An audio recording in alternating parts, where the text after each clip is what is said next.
हम खास तौर पे भारत जोड़ो यात्रा को लेकर के सरकार का और भाजपा का क्या रवैया रहा है उस पर बात करेंगे।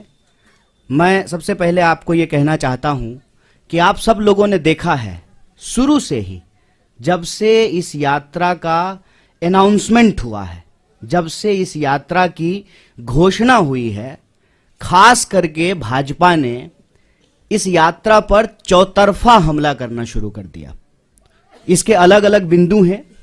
सबसे पहला हमला ये बोल करके किया गया कि भारत तो जुड़ा हुआ है, क्या जोड़ने के लिए निकले हैं।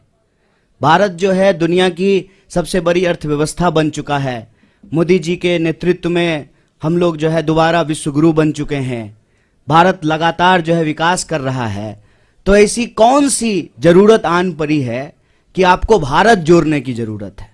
आप लोगों ने यह सवाल कहीं ना कहीं सुना होगा, देखा होगा, आपके व्हाट्सएप पे आया होगा। आपने जो है अपने टीवी चैनल पे जो है बीजेपी जब बोलती है इसको तो इसको चलाया होगा।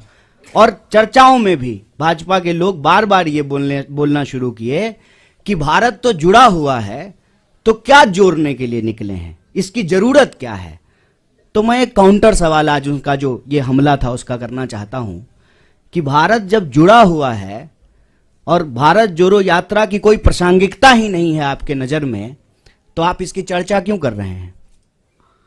हेल्थ मिनिस्टर इतना इंपॉर्टेंट पोस्ट होता है, उनको क्या जरूरत है इंक बर्बाद करने की, पेपर बर्बाद करने की, भारत जोड़ो यात्रा को लेकर के लेटर लिखने की।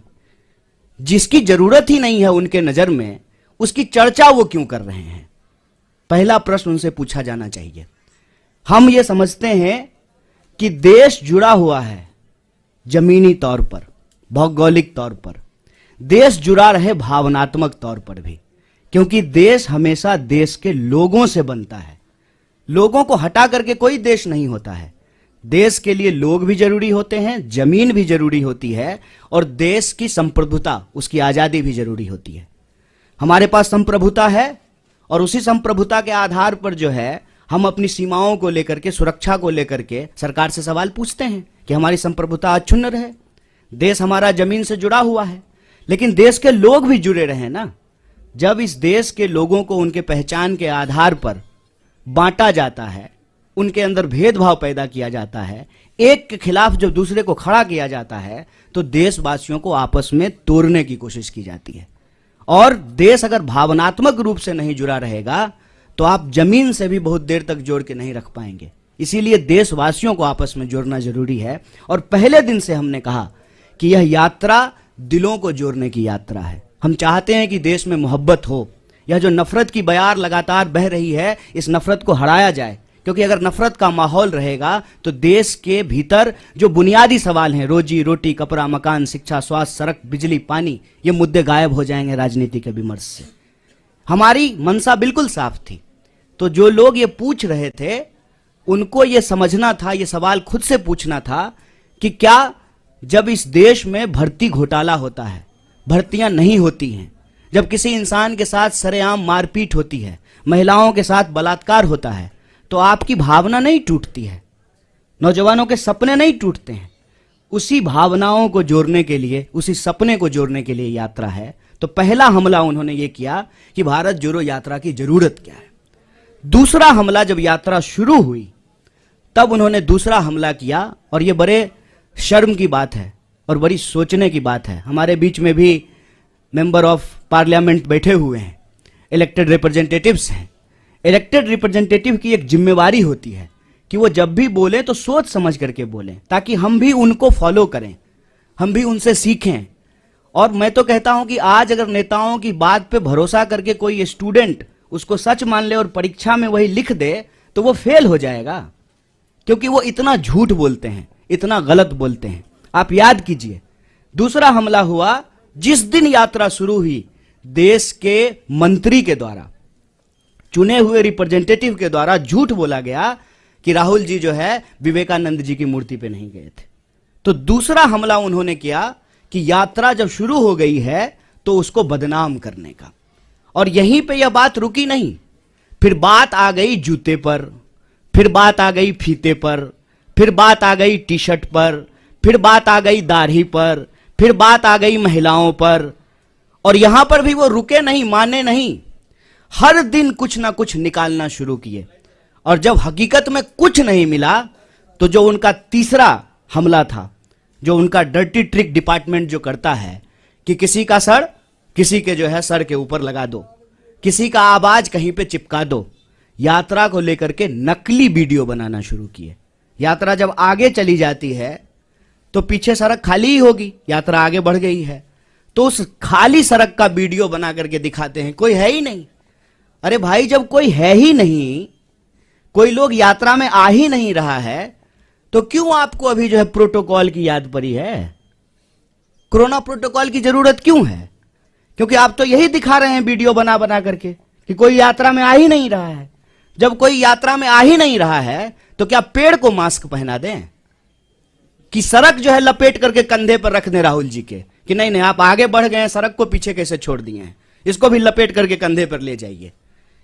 वीडियो, नकली वीडियो, कभी जो है तबलीगी जमात तो कभी कुछ नकली वीडियो बना रहे हैं।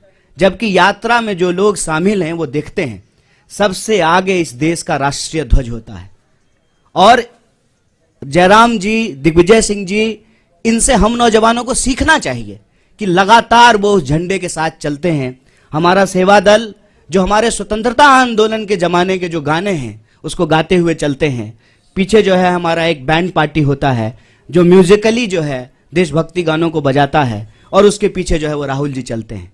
तब जो है इस यात्रा के ऊपर जो है देशद्रोह जैसे कालिख लगाने की कोशिश करना, गलत वीडियो बना करके इसको बदनाम करना, ये इनका तीसरा हमला है। और चौथा हमला आप सब लोगों ने देखा होगा कि राहुल जी गुरुद्वारा जाते हैं तब भाजपा ठीक रहती है, राहुल जी जब चर्च जाते हैं तब भी बीजेपी को कोई दिक्कत नहीं है, राहुल जी जब मजार पे जाएं, मस्जिद पे जाएं तब भी भाजपा को कोई प्रॉब्लम नहीं है। मंदिर में जाते ही ऐसा लगता है जैसे भाजपा वालों को कोई जमाल गोटा खिला दिया हो, अचानक से दस्त होना शुरू हो जाता है। क्या प्रॉब्लम है आपको? इस देश का नागरिक, इस देश का व्यक्ति, इस देश के किसी भी धार्मिक संस्थान पर जाने के लिए स्वतंत्र है। आपका कोई जो है पेटेंट है क्या कि सिर्फ आप ही जाएंगे? और नियम, कायदे, कानून, ओम का चादर सीधा है, ओम का चादर उल्टा है, और ये वो लोग बोल रहे हैं जो गुफा में चश्मा लगा करके ध्यान करते हैं। ये जो चल रहा है इससे मैं बस एक अर्थ निकालता हूं कि इन्होंने बहुत कोशिश की कि इस यात्रा को इग्नोर किया जाए। इनसे इग्नोर नहीं हो पा रहा है। बहुत प्रयास किया, बहुत समझाया अपने कार्यकर्ताओं को कि यात्रा गुजर जाए, बिल्कुल खिड़की दरवाजा बंद कर लेना। इंसान की अपनी भी इच्छा होती है, इंसान की अपनी भी बुद्धि होती है।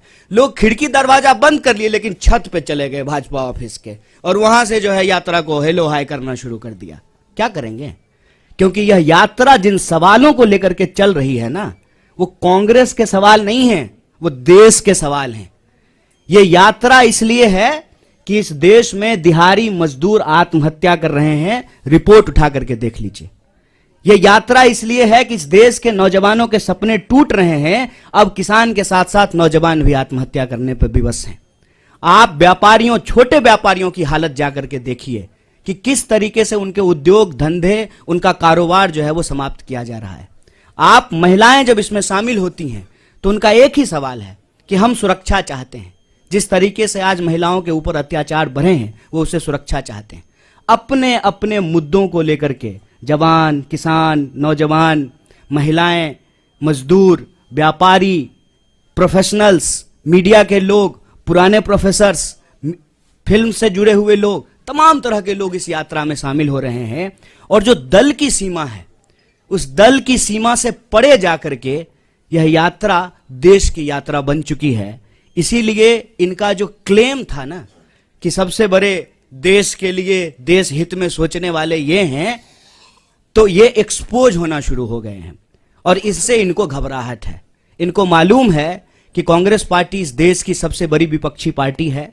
इस पार्टी ने इस देश को आजादी दिलाई है और आजादी के ऊपर जो आंच आई है उसको लेकर के डट करके कांग्रेस सड़कों पे उतर गई है, खड़ी हो गई है। तो अब इनको चिंता सताने लगी है, इसीलिए अब नया बहाना आया है। कोई समझाए इन प्रचंड मूर्खों को, कोरोना बहाना नहीं, बीमारी है। ये ऐसा नहीं है कि स्कूल जाने का मन नहीं है तो बच्चा नहीं करता है, मम्मी दांत में दर्द हो रहा है। ये बहाना नहीं है, ये बीमारी है। और इस बीमारी को लेकर के राहुल जी इस देश के पहले नेता हैं जो सरकार को सबसे पहले चिट्ठी लिखे थे। और ये वो लोग सवाल पूछ रहे हैं। मुझे तो कभी लगता है कि कुछ स्पेशल रिलेशन है बीजेपी का कोरोना से। उसकी रैली में नहीं जाता है, दूसरी की रैली में चला जाता है। और डे नाइट का सेंस कितना है कोरोना को, दिन में हो जाता है, रात में नहीं होता है। आप लोगों ने देखा ना, पार्लियामेंट में कोरोना था, मास्क लगाए हुए थे। शादी में जाते जाते कोरोना चला गया, छुट्टी पे चला जाता है, आराम करता है। ये मजाक बना दिए हैं। हम बार बार कह रहे हैं, शुरू से लेकर के आज तक कोरोना को लेकर के हमारी पार्टी गंभीर है। और जो साइंटिफिक प्रोटोकॉल होगा वो सबके लिए होगा। ऐसा तो नहीं है कि बीजेपी के लिए नहीं होगा और कांग्रेस के लिए होगा। ऐसा तो नहीं है कि दूसरे आयोजन होंगे, ये आयोजन नहीं होगा, वो सबके लिए होगा। तो उस पे जो है हम उसको फॉलो करेंगे, जैसे पहले फॉलो किया था। और सरकार को भी बताएंगे जहां सरकार गलती करेगी। और जनता के सवाल को लेकर के जो ये यात्रा है, रोजी रोटी, कपड़ा, मकान, शिक्षा, स्वास्थ्य, सड़क, बिजली, पानी के जो सवाल हैं, ये यात्रा भी चलेगी। इनको जितना दम लगाना है लगा लें। ये इग्नोर करके देख लिए, बदनाम करके देख लिए, मंदिर क्यों जाते हैं, मस्जिद क्यों जाते हैं, टी शर्ट कौन सा पहन लिया है, ओम का चादर सीधा है कि उल्टा है, इन्होंने सब कुछ कर लिया। लेकिन यात्रा देखते देखते हेलीकॉप्टर से नहीं, ट्रेन से भी नहीं, पैदल चल करके, पांव से यात्रा कन्याकुमारी से दिल्ली पहुंच गई। और दिल्ली जब पहुंच गई है ना, तो दिल्ली की तख्त जो है इनको हिलती हुई नजर आ रही है। तो एक बार और रिमाइंड करा देते हैं उनको, जो पहले भी कहते थे, इस यात्रा का उद्देश्य इलेक्शन नहीं, इमोशन है। आप इमोशन साफ रखिए। इस यात्रा से आपको कोई थ्रेट नहीं होगा, क्योंकि हम इस यात्रा के माध्यम से भीड़ नहीं जुटाना चाहते हैं। हम चाहते हैं कि इस देश के नागरिक अपने सवालों को लेकर के, नागरिक, भीड़ नहीं, अपने सवालों को लेकर के इस यात्रा में शामिल हो। और यह यात्रा जिस तरह से कन्याकुमारी से चली है, यह यात्रा कश्मीर तक जाएगी, यही हम लोगों को उम्मीद है। और आप लोग सब अपने तरीके से इस यात्रा में शामिल हो रहे हैं, जुड़ रहे हैं। एक बार फिर से आपको बहुत बहुत धन्यवाद।